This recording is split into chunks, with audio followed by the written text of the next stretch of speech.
I have finally finished Usami, and it only took 2 years.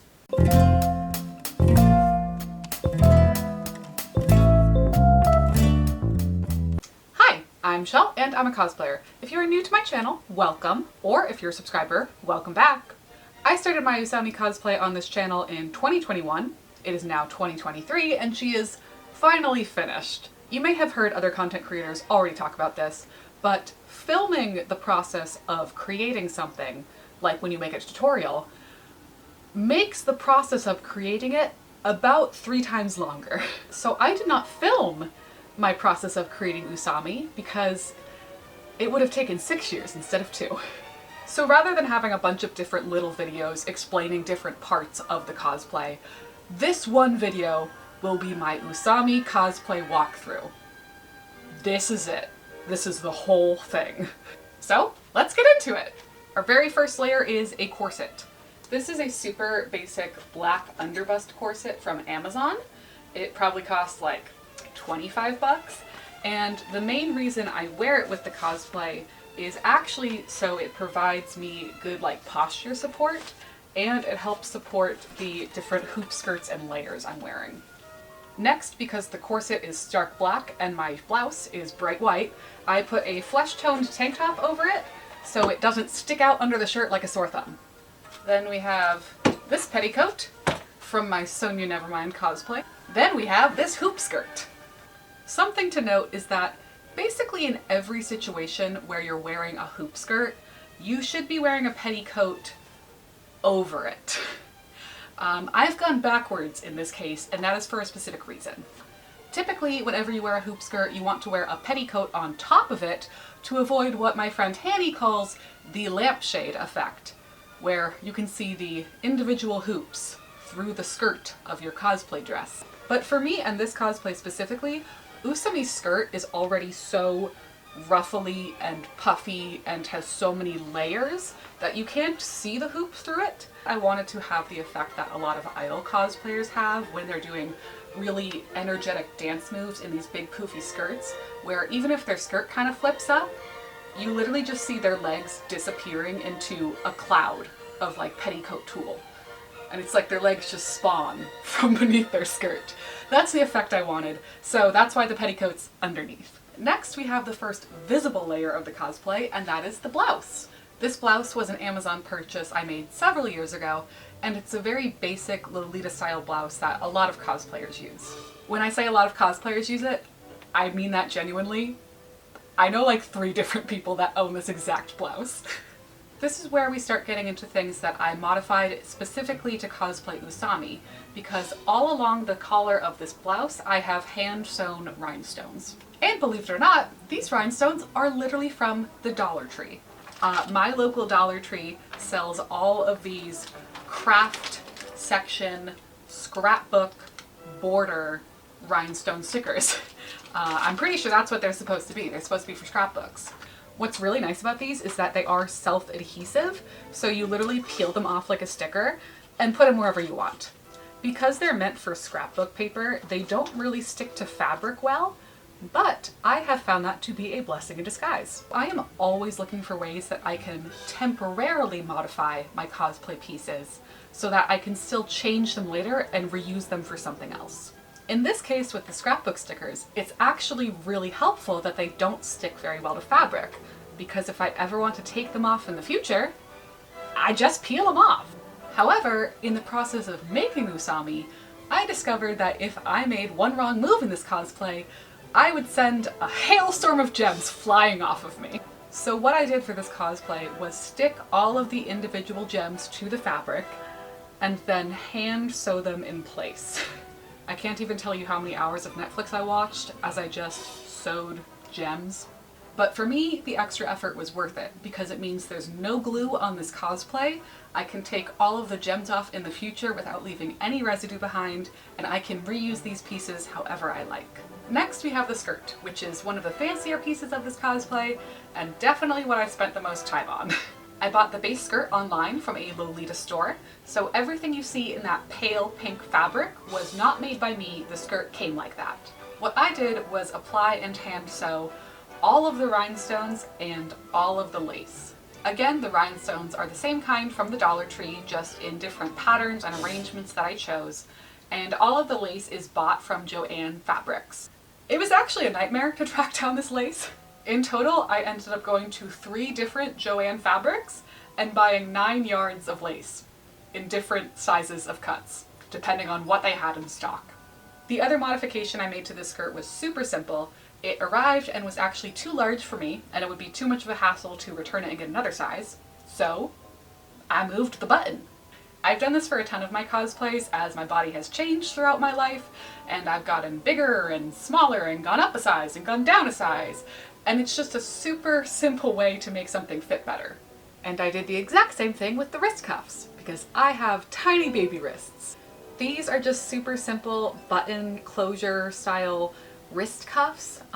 They came in like a pack of accessories for some cosplay I got a long time ago, and as you can see, I put my little jewel border on the edges so they look a little snazzy and match the rest of the cosplay. One of the last fabric accessories to talk about is the hair bow.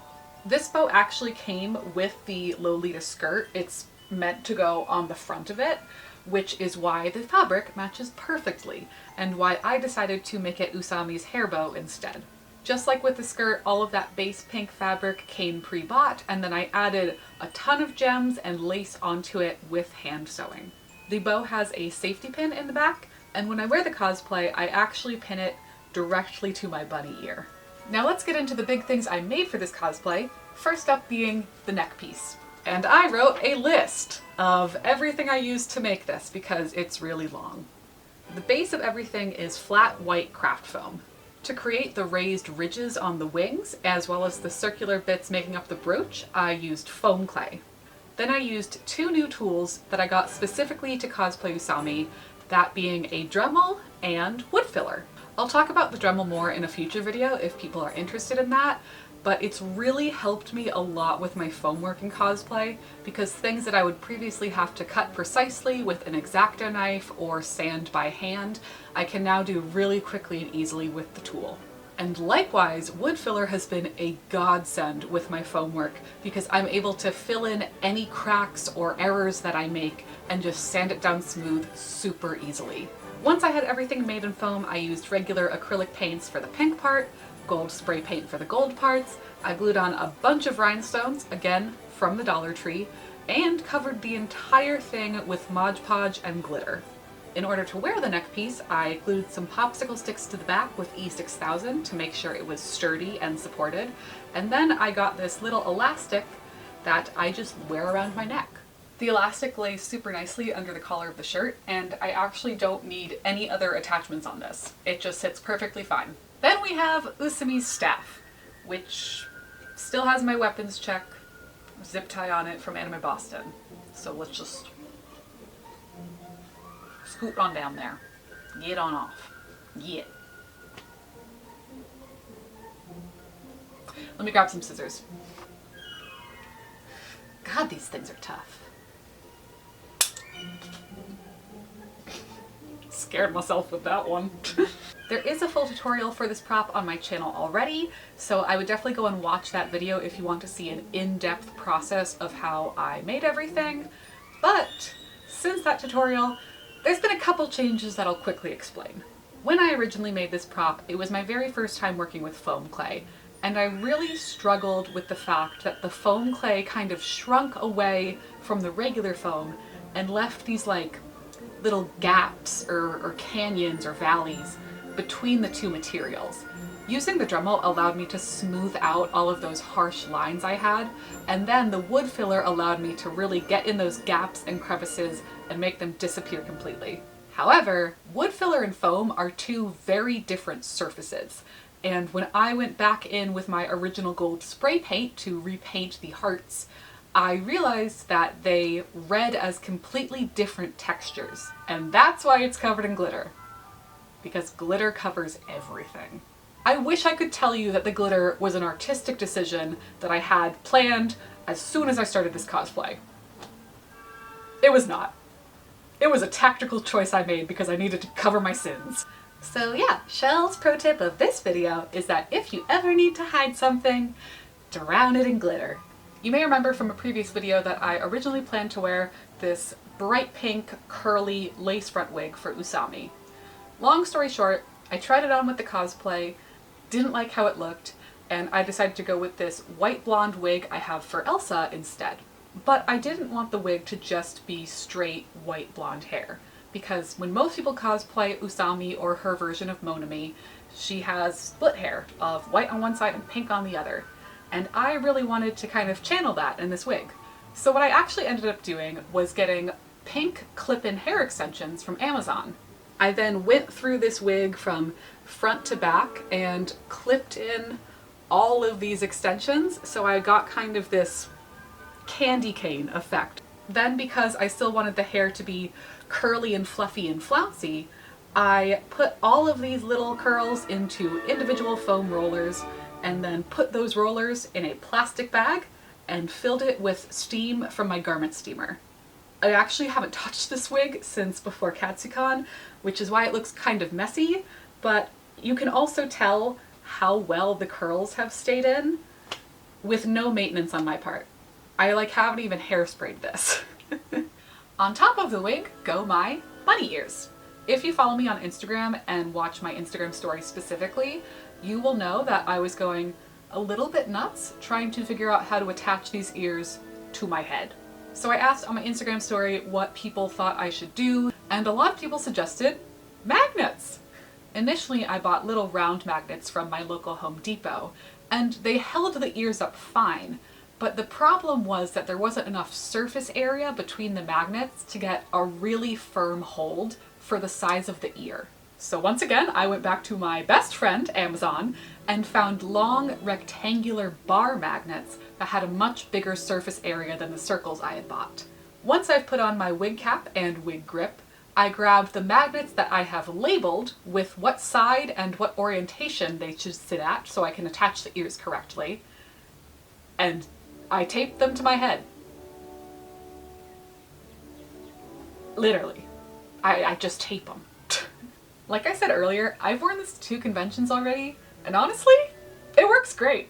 Now let's get down to our last few remaining layers. Socks. They're socks. Then we have my boots, and these are literally the boots that I wear with my She-Ra cosplay. So I already had them, I didn't need to buy anything new, I just slapped some more of those scrapbook stickers on so they matched the rest of the outfit. One final thing before I get to the part that I know everyone is waiting for. I have boot cuffs as well that I put around the top of my boots to add a little extra flounce and a little extra pizzazz. Now, I'm here to give the people what they want. These are my Usami wings. I did not make these wings myself.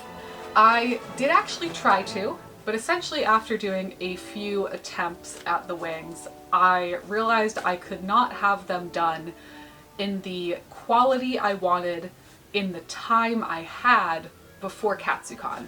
So I found an Etsy shop that I will link in the description box down below and commissioned these wings from them. And here they are. They look a little weird, but let me show you how they work. The wings are made of very lightweight packing material. To make the frame, there is very lightweight PVC piping all up and down here, and then at the center back there is bendable material, so I can move them out like so. The foam is a little bit ruffled right now because these have been closed up since Anime Boston, but the really nice thing about this is that if you need to stretch them out and straighten the feathers, you can literally just use a hairdryer and it will warm up the foam and they will straighten out completely. Then you just put your arms through the straps, and I have wigs. You may notice there's a pink tinge at the ends of the feathers, and that was done by me. This is definitely not them in their full glory. They are a little bit crumpled from packing, but you can see them in their full glory on my Instagram, where I already have photos of this cosplay. But that is my completed Usami cosplay. 2 years later, I have now worn this cosplay to 2 different conventions, and each time I wore it was honestly so special. Both at Katsucon and Anime Boston, I wore this to Danganronpa meetups, and it was just so much fun interacting with other DR fans as Usami. For me, this cosplay was a pretty big project and a big build, and I really enjoyed the process, and I'm really looking forward to using the things I learned making this cosplay and applying them to my next one. I think I've learned I actually quite like prop making. Like, I'm really proud of this thing, and I mean, I've dropped it like 5 times. It's still together! So thank you so much for watching. If you liked this video, make sure to give it a thumbs up down below. And if you have any other questions about how I made this cosplay, if I forgot anything or I left anything out, leave them in the comments below and I will do my best to answer them. If you're still here, remember, I appreciate you, and I hope I see you next time. Bye! I'm a fire hazard! Originally, both of the toes had this starburst, but at one point during the Danganronpa meetup at Enemy Boston, I like knelt down to rest, and the sticker on this one, I think it got stuck to the floor and I haven't seen it since. So part of me is still in the Sheraton.